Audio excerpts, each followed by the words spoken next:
Baik, bismillahirrahmanirrahim. Untuk pertemuan kali ini kita akan membahas mengenai gangguan metabolisme lipid ya. Kita langsung saja. Jadi sebenarnya lipid itu apa sih? Jadi lipid itu merupakan sekelompok senyawa alam yang berupa lemak, fosfolipid, kolesterol, vitamin larut lemak seperti vitamin A, D, E, K, dan lain-lain. Nah, jadi di sini kalau misalnya kita menyamakan lipid dengan lemak, itu sebenarnya tidak begitu tepat ya, karena lemak ini merupakan bagian dari lipid ya. Yang biasanya kita sebut lemak dalam kehidupan sehari-hari itu nama lainnya adalah trigliserida yang dimaksud sama orang-orang dalam kehidupan sehari-hari. Nah, jadi trigliserida ini di mana trigliserida ini tersusun atas gliserol dan asam lemak ya. Jadi ada gliserol dan asam lemak. Jadi kalau misalnya asam lemaknya berikatan dengan tiga-tiga dari atom C ini, maka akan membentuk trigliserida seperti itu. Nah, apa sih fungsi dari lipid ini? Nah, lipid ini banyak sekali fungsinya ya. Salah satu komponen penting ya, nutrisi penting yang kita butuhkan karena memiliki banyak sekali fungsi ya. Yang pertama di sini ada komponen struktur membran sel ya. Jadi kita kan punya membran sel ya. Jadi satu unit fungsional terkecil penyusun tubuh kita adalah sel, di mana sel itu memiliki membran sel. Dan komponen penyusun membran sel adalah salah satunya adalah lipid. Selanjutnya adalah komponen penyusun molekul-molekul yang bersifat untuk mengantarkan komunikasi gitu ya di dalam sel. Nah, ini biasanya kita sebut dengan prostaglandin yang biasanya itu berperan dalam mediator inflamasi, asam arachidonat dan sebagainya. Nah, selanjutnya lipid juga merupakan bentuk energi cadangan ya. Selain yang kita pelajarin di minggu lalu, kita memiliki glukosa ya yang bisa disimpan sebagai energi cadangan. Nah, untuk lipid juga bisa sebagai bentuk energi cadangan. Nah, tentunya masih banyak lagi fungsi-fungsi lipid yang lainnya. Nah, selanjutnya kolesterol. Kolesterol itu apa sih? Nah, jadi kolesterol itu merupakan prekursor ya atau bahan baku penyusun asam empedu ya atau garam empedu yang sangat penting perannya dalam proses pencernaan lemak nantinya. Selanjutnya vitamin D ya. Selanjutnya ada hormon-hormon yang dihasilkan oleh kelenjar adrenal seperti aldosteron ya yang berfungsi dalam retensi cairan ya yang nanti juga ujung-ujungnya akan berperan dalam tekanan darah. Selanjutnya hormon-hormon reproduksi ya seperti estrogen dan androgen. Selanjutnya ini merupakan struktur kolesterol ya di mana kolesterol ini memiliki inti steroid ya dan konsentrasi kolesterol ini bisa menggambarkan risiko seseorang terkena penyakit jantung koroner atau biasa kita singkat dengan PJK. Nah, itu kenapa nanti kita akan bahas di belakang. Selanjutnya, trigliserida atau yang biasa kita sebut sehari-hari itu lemak ya. Jadi trigliserida merupakan bentuk cadangan lemak dalam tubuh manusia, di mana ini merupakan strukturnya ya. Tadi ya ini ada gliserol di sini ya, ada gliserol dan di sini ada 3 asam lemak bebas yang berikatan, jadi membentuk trigliserida. Nah, selanjutnya trigliserida itu yang kita punya dalam plasma itu berasal dari 2 sumber. Yang pertama adalah dari makanan, ya, dari makanan yang sehari-hari kita makan, kita konsumsi, dan lemak yang disintesis oleh hati. Jadi hati kita juga bisa mensintesis sendiri lemak. Nah, jadi hati itu bisa memproduksi lebih banyak trigliserida apabila kita mengonsumsi protein dan karbohidrat dalam jumlah yang berlebih. Kenapa ya? Nanti kita bisa lihat ya di jalur metabolismenya. Nah, selanjutnya trigliserida ini didistribusikan ke sel otot ya sebagai bahan bakar ya sebagai energi atau bisa juga disimpan di sel adiposit ya di sel adiposit yang merupakan sel-sel penyusun jaringan adiposa atau jaringan lemak ya. Jadi trigliserida ini bisa digunakan sebagai energi bahan bakar atau bisa juga disimpan ya di jaringan adiposa seperti itu. Nah, selanjutnya lipid ini ya yang tersusun atas fosfolipid, trigliserida, kolesterol itu bersifat tidak larut dalam air. Sehingga bagaimana sih agar lipid ini bisa bertransportasi ya di darah kita? Karena kan darah kita mayoritas itu tersusun atas air gitu ya. Jadi untuk transportasinya lipid ini membutuhkan protein ya. Jadi nanti lipid di dalam darah itu bersirkulasi dalam bentuk lipoprotein. Nah, apa sih lipoprotein itu? Nah, jadi dari namanya saja kita bisa lihat ya lipo itu adalah lipid dan protein ya protein. Jadi lipoprotein itu gabungan dari lipid dan protein. Jadi kan tadi lipid tidak larut air sehingga dia membutuhkan protein sebagai mobilnya untuk alat transportasinya ya. Jadi membentuk molekul baru yang disebut dengan lipoprotein. Nah, lipoprotein ada apa aja sih? Jadi ada banyak ya klasifikasinya. Jadi Di sini klasifikasinya ya berdasarkan untuk densitasnya ya atau kepadatannya, dan di sini ada komponen-komponen penyusunnya di mana yang kuning itu kolesterol, yang banyak itu yang orange itu yang orange itu trigliserida, selanjutnya yang ungu fosfolipid, dan yang biru ini merupakan apoprotein. Nah, jadi lipoprotein pertama adalah kilomikron. Nah, kita bisa lihat di sini kilomikron mayoritas ya komponen penyusunnya adalah trigliserida. Jadi nanti kilomikron ini perannya adalah nanti yang akan membagi-bagikan trigliserida ke jaringan-jaringan yang membutuhkan. Selanjutnya adalah VLDL ya, atau very low density lipoprotein. Jadi densitasnya sangat rendah, artinya molekulnya sangat besar gitu ya. Jadi yang lebih besar adalah memang kilomikron, tapi VLDL adalah yang ukuran molekulnya terbesar kedua.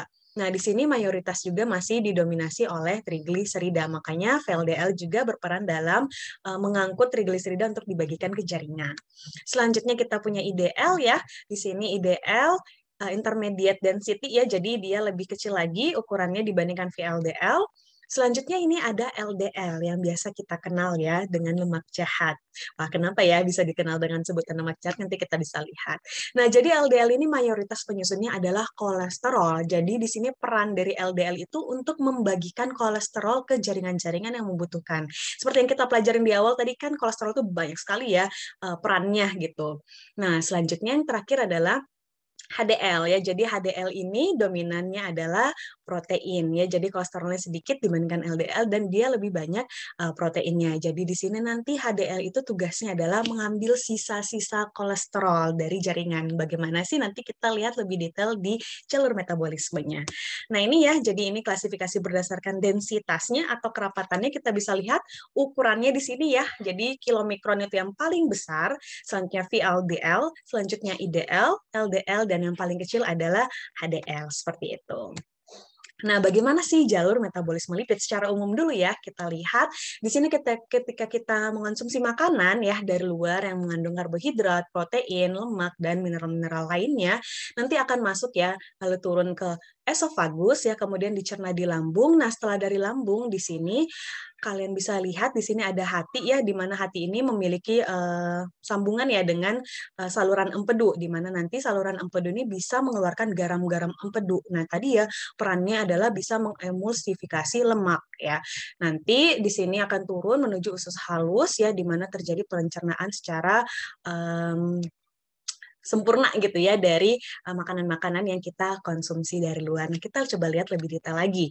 Nah, jadi ketika kita mengonsumsi makanan kan ada lemaknya, ada kolesterolnya, ada protein, dan ada karbohidratnya. Di mana nanti lemak yang berasal dari makanan ini oleh enzim lipase ya yang bisa kita temukan di mulut, di lambung ya, itu nanti akan membantu untuk mengecilkan ukuran dari lemak ini ya. Nah, selanjutnya yang tadi ya ketika sudah lewat lambung tadi ketemu dengan garam-garam empedu, di mana garam empedu ini membantu untuk mengemulsifikasi lemak. Jadi dia akan memperluas ya, meningkatkan luas permukaan dari lemak ini sehingga dia lebih mudah untuk dicerna lagi oleh lipase seperti itu. Jadi di sini ada peran lipase dan garam empedu untuk mencerna lemak.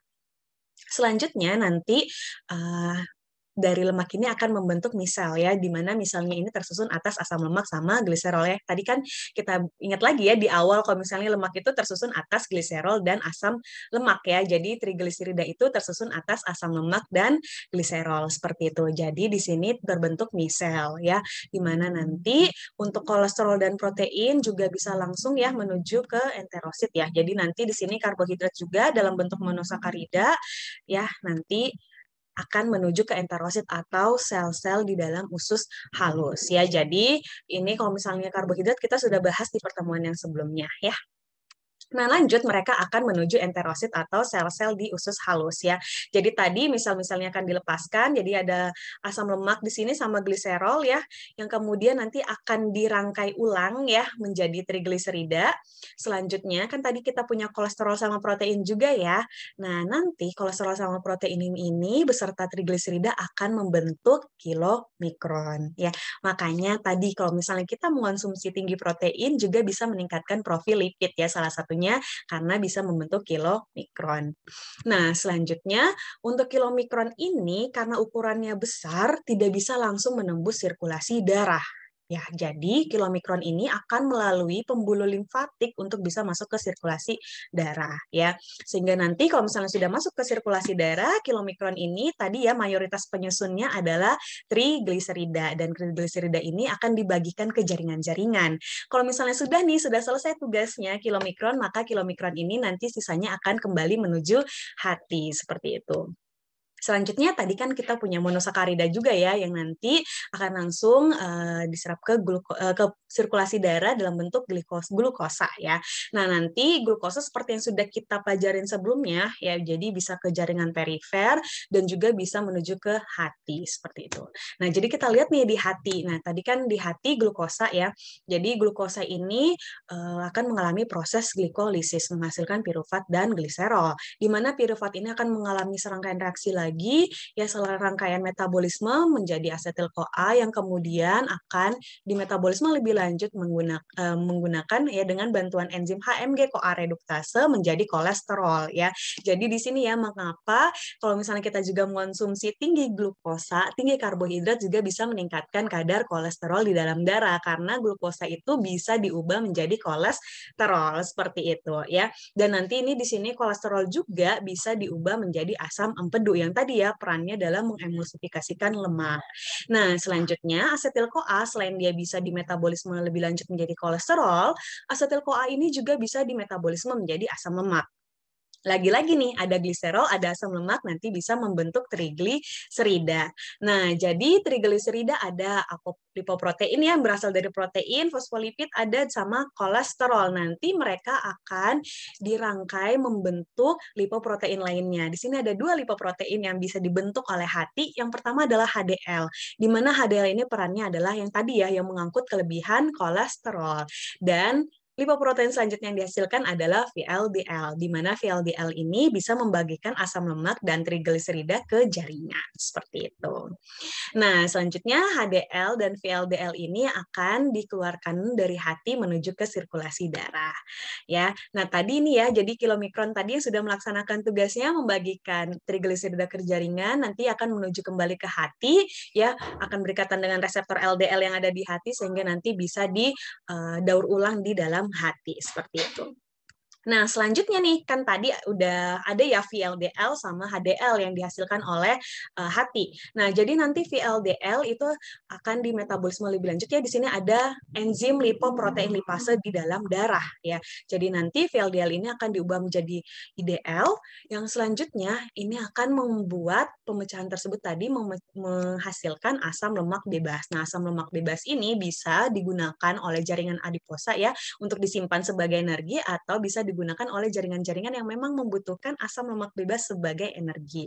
Selanjutnya, IDL ini akan diubah ya menjadi LDL, di mana tadi ya karena LDL ini mayoritas penyusunnya adalah kolesterol, jadi tujuan utama dari LDL ini adalah mentransportasikan kolesterol. Jadi kolesterol ini akan ditransportasikan ke jaringan-jaringan yang membutuhkan kolesterol. Ya seperti yang kita ketahui tadi ya, jadi kolesterol ini sangat dibutuhkan juga ya jadi oleh jaringan-jaringan untuk misalnya tadi untuk menjaga stabilitas membran sel dan sebagainya ya. Terus prekursor dari asam empedu dan sebagainya ya. Hormon-hormon itu membutuhkan kolesterol. Nah, selanjutnya kolesterol ini kan ada yang berlebih ya. Nah, nanti sisa dari kolesterol yang berlebih ini akan diangkut oleh HDL dan kemudian LDL dan HDL ini juga akan kembali menuju ke hati di sini ya. Jadi HDL dan LDL yang sudah melaksanakan tugasnya akan menuju kembali ke hati. Nah, jadi di sini kita bisa lihat ya, LDL nanti akan berikatan dengan reseptornya di hati, masuk ke hati, sedangkan HDL juga akan berikatan dengan reseptornya, sehingga nanti LDL dan HDL ini bisa didaur ulang kembali ya, jadi dibentuk lagi, dan yang selanjutnya adalah kalau misalnya memang kelebihan kolesterol, jadi nanti akan diekspresikan melalui empedu, karena kita kan tadi masih ingat ya gambar ini, jadi di gambar ini itu terlihat ya kalau misalnya hati itu juga berhubungan dengan empedu ya nanti bisa akan mengeluarkan melalui usus seperti itu. Nah, selanjutnya nih, makanya tadi kan dikatakan kalau misalnya LDL itu lemak jahat, karena tadi yang mengandung tinggi kolesterol dan membagi-bagikan kolesterol ke jaringan. Sedangkan HDL lemak baik karena dia tadi membersihkan kolesterol-kolesterol yang berlebih nih dari yang LDL, seperti itu. Nah, berapa sih kadar yang memang normal di dalam tubuh? Karena kan memang normalnya kita butuh kolesterol, kita butuh ya lipid-lipid ini ya untuk di dalam tubuh. Nah, jadi normalnya di sini ada HDL ya diinginkan itu 60, LDL sekitar 60 sampai 130, trigliserida kurang dari 150 dan kolesterol total itu kurang dari 200. Sedangkan kalau misalnya ini sudah borderline ya atau di ambang batas dan ini sudah berisiko tinggi untuk terkena penyakit jantung seperti itu. Nah, jadi harusnya kan tadi ya kadar lipid itu dijaga di dalam rentang yang normal. Nah, tapi kalau misalnya sampai berlebih gitu ya, ada kadar abnormal dari profil-profil lipid tersebut, maka bisa terkena hiperlipidemia. Nah, apa sih kondisi hiperlipidemia itu? Jadi hiper itu adalah tinggi, emia adalah darah, jadi tingginya kadar lipid di dalam darah, di mana tingginya kadar trigliserida, kolesterol total, sama kadar LDL. Ya, karena ketiga komponen ini bisa berperan dalam kejadian aterosklerosis, di mana aterosklerosis ini bisa mengakibatkan penyakit jantung koroner, seperti itu. Nah, jadi ini untuk klasifikasi dari hiperlipidemia sendiri ya. Jadi di sini ada 5 tipe ya yang dibedakan berdasarkan komponen lipid apa sih yang tinggi seperti itu. Nah, kita lihat di sini yang paling banyak kejadiannya itu yang tipe 4 sama yang tipe 2B, di mana yang 2B ini yang tingginya adalah trigliserida dan kolesterolnya, sedangkan yang tipe 4 adalah trigliseridanya. Nah, kita lihat di sini risiko aterogeniknya ya, yang aterosklerosisnya itu sangat tinggi ya, ketika yang tinggi adalah kolesterol sama trigliseridanya. Nanti kita bisa lihat ya. Nah, jadi untuk etiologinya sendiri apa sih? Jadi etiologinya itu atau penyebabnya yang pertama adalah kelainan genetik yang pastinya ya. Jadi memang sudah turunan seperti itu. Jadi mungkin ada kelainan ada abnormalitas pada biosintesis dari lipidnya. Selanjutnya makanan ya, makanan tinggi kadar lipid ya terlalu tinggi. Memang kita butuh, tapi kalau misalnya terlalu tinggi juga tidak baik. Nah, selanjutnya adalah obesitas ya. Yang pasti obesitas ini juga karena bisa meningkatkan kadar lipid di dalam darah. Dan selanjutnya alkohol juga bisa ya. Jadi ini adalah penyebab-penyebab terjadinya hiperlipidemia. Nah, selanjutnya kan tadi hiperlipidemia itu erat kaitannya sama kejadian aterosklerosis ya.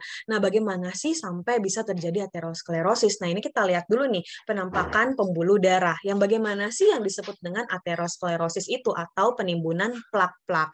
Nah, jadi ini untuk pembuluh darah normal ya. Seperti ini nggak ada halangan, nggak ada gangguan. Nah, tapi kalau misalnya sudah terbentuk plak ini ya, plak atero ini mulai terbentuk masih sedikit. Nah, ini sudah mulai menumpuk ya, akhirnya nanti dia akan mengganggu aliran darah. Dan bagaimana kalau misalnya plak ateronya sangat tebal ya, sampai sangat mengganggu aliran darah. Nah, kalau ini untuk potongan vertikalnya kita bisa lihat ya, di sini ini harusnya diameter pembuluh darah seperti ini ya, besarnya. Nah, kalau misalnya ada timbunan plak, ini akan semakin mengecilkan diameternya. Dan yang paling berbahaya ketika nanti plaknya pecah atau ruptur, ya nanti ya mekanisme normal tubuh kita kalau ada luka pasti nanti akan menggumpalkan darah, terjadi proses trombosis di sana. Nah, jadi baik ya sebenarnya ya mau menutup luka. Nah, tapi masalahnya dengan adanya trombosis ini bisa menutup keseluruhan pembuluh darah yang nanti bisa berakibat fatal. Kita coba lihat lebih detail. Ya. Jadi ini ya pembuluh darah, kita bisa lihat ya potongannya di sini ada lapisan-lapisan pembuluh darah. Yang paling dekat ini kan ini ya lumennya ini tempat darah mengalir.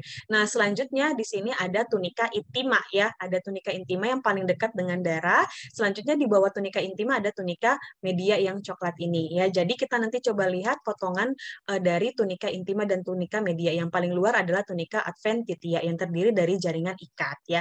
Kita lihat yang sampai tunika media ini, kita lihat lebih lanjut seperti ini ya. Jadi tadi ada tunika media, intima, dan lumen. Di sini ada darah yang sedang mengalir. Nah, di dalam darah ini kita lihat ada LDL.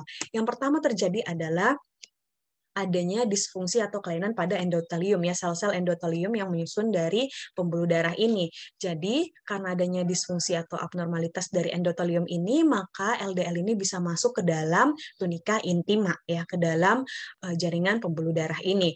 Nah, selanjutnya LDL ini Karena disfungsi endotelium ini salah satunya menghasilkan ROS ya. Kalau kalian masih ingat ROS reaktif ya, reaktif oksidatif apa ya. Pokoknya ROS itu radikal bebas ya. Jadi radikal bebas ROS itu reaktif oksigen spesies, maaf ya. Jadi reaktif oksigen spesies. Jadi kalau misalnya disfungsi endotelium itu menghasilkan ROS di mana ROS itu merupakan radikal bebas. Radikal bebas nanti bisa mengoksidasi LDL menjadi LDL yang teroksidasi atau OX-LDL.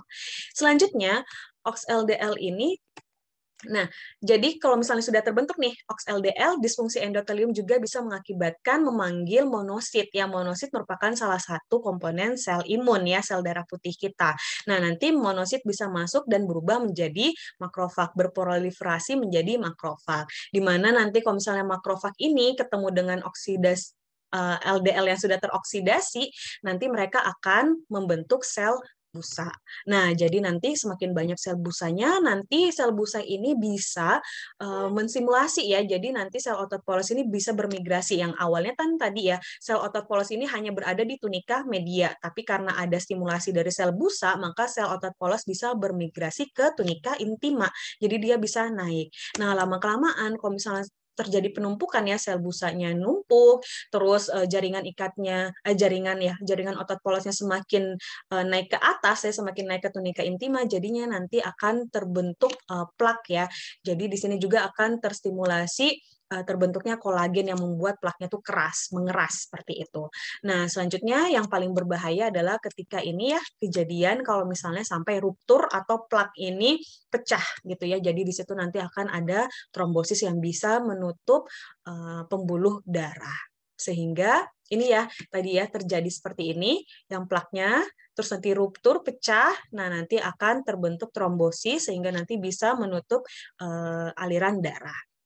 Sehingga nanti bisa terkena serangan jantung. Nah, ini yang sangat dikhawatirkan dari pasien hiperlipidemia yang sudah membentuk plak atau aterosklerosis. Ya, karena tadi ya bahayanya kalau misalnya plaknya semakin besar timbunannya, terus pecah nanti bisa memicu trombosis ya, penggumpalan darah, sehingga nanti darahnya bisa berhenti mengalir ya. Jadi ini bahaya kalau misalnya terjadi pada pembuluh jantung koroner ya, pembuluh arteri yang mensuplai oksigen untuk jantung ya. Jadi bayangkan nggak ada suplai oksigen buat jantung sehingga nanti bisa terjadi serangan jantung.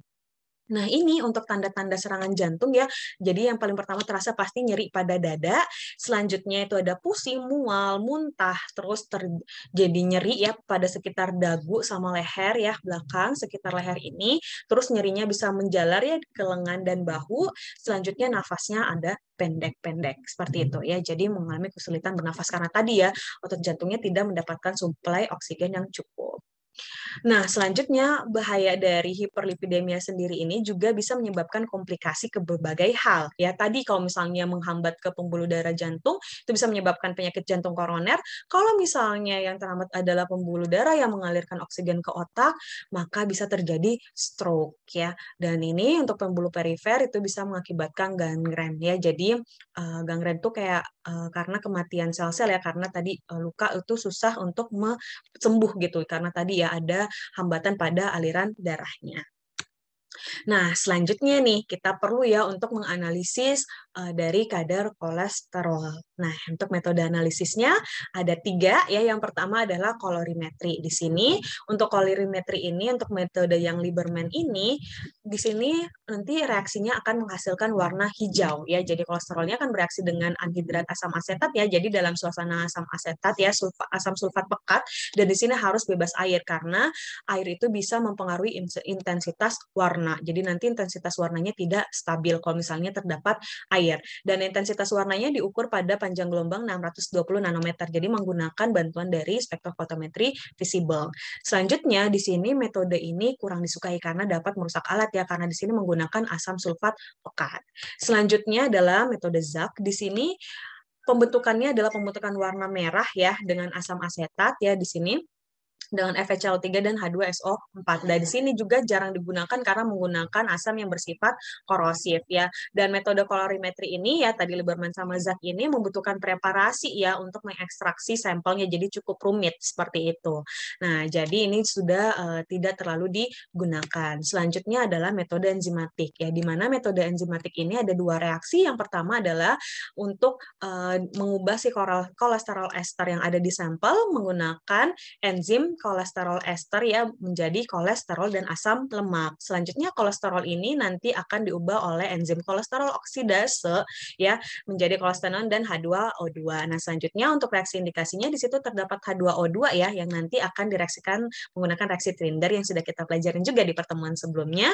Ya, jadi di sini H2O2-nya akan direaksikan menggunakan enzim peroksidase menjadi quinone imin yang merupakan senyawa berwarna.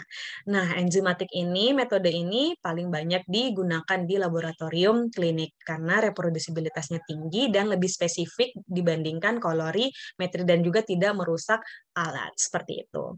Selanjutnya adalah metode kromatografi. Nah, tapi metode ini jarang digunakan di laboratorium klinik. Nah, untuk kromatografi kan banyak ya, yang biasa digunakan adalah kromatografi gas. Jadi sampelnya harus diekstraksi terlebih dahulu, kemudian dihidrolisis ya, sehingga nanti bisa dilarutkan ke kolestannya, terus nanti bisa diinjeksi dan puncaknya akan direkam. Oke. Baik, sekian untuk materi hari ini. Terima kasih atas perhatiannya. Semoga tetap bermanfaat.